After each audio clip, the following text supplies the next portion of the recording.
students. Today we are going to learn about Indian Constitution.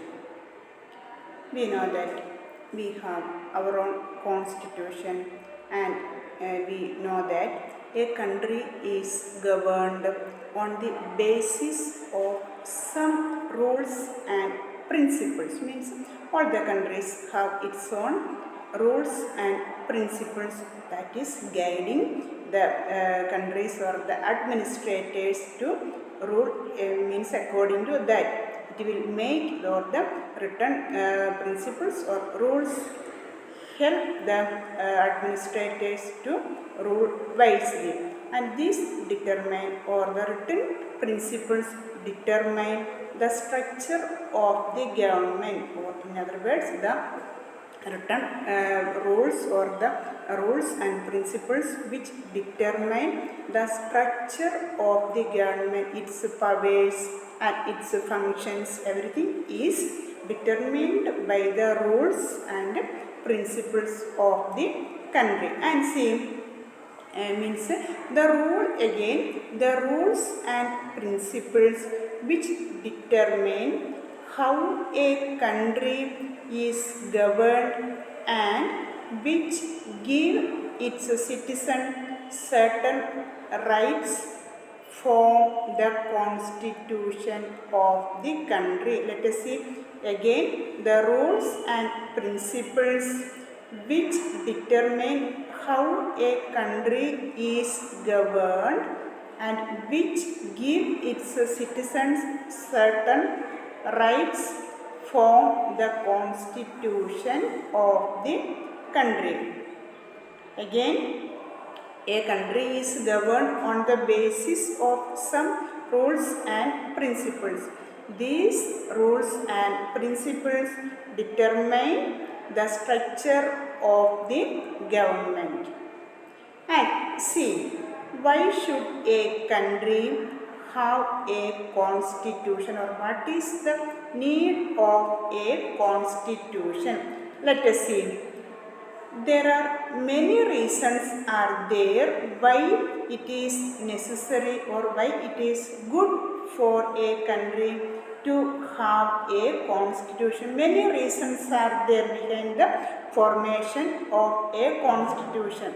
Let us see, why should a country have a constitution? See, the need of a constitution. The constitution of a country tells its citizens what kind of society they live in and what values their society upholds.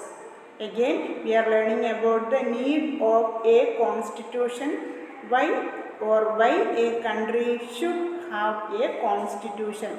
The constitution of a country tells its citizens what kind of society they live in and what values their society upholds. And see again some of the needs. It tells the citizens what type of government they have, what type of, or the constitution of a country tells the citizens what type of government they have, and it defines or it limits, or the constitution limits the powers of the government so that the government cannot misuse its authority, or because of the constitution the government cannot misuse its authority, or the constitution defines or limits the powers of the government, and so the government cannot misuse its authority. And see again the need of a constitution, or why should a country have a constitution. Again, the constitution defines the rights of the citizens to, means the rights, fundamental rights, everything is clearly mentioned in the constitution, and it defines the rights of the citizens too, so that the citizens cannot break laws, means rights are clearly mentioned or fundamental rights are clearly mentioned. So the citizens cannot break the laws and or exploit. They have no right to exploit other citizens or be exploited by others. Means no citizens have the right to exploit others or be exploited by others. And many constitutions have provisions that seek to prevent majority groups from violating the rights of minorities. Means everything, all the rights, duties, everything is clearly mentioned in the constitution. So nobody has the right to exploit others or to be exploited by others. And let us see some facts related with our constitution. We know that India has its own constitution. We have our own constitution, and this constitution was prepared by the Constituent Assembly. Already we know that, means our constitution was formed or prepared by the Constituent Assembly. And let us see who were the members of the Constituent Assembly. A group of about 300 people specially elected for the purpose or for the making of for the formation of constitution. About 300 people from all the fields were elected for the purpose. For the purpose means for the making of constitution.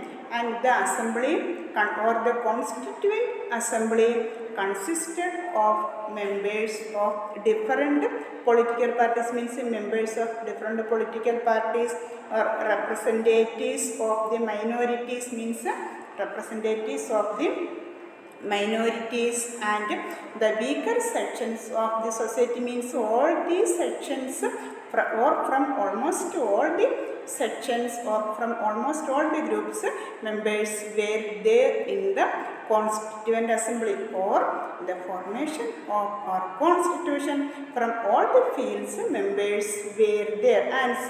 And legal experts were there, and the representatives of the weaker sections also were there. And the assembly or our Constituent Assembly first met on 9 December 1946. Our Constituent Assembly first met on 9 December 1946 and completed its work on 26 November 1949. Please keep in mind all these points.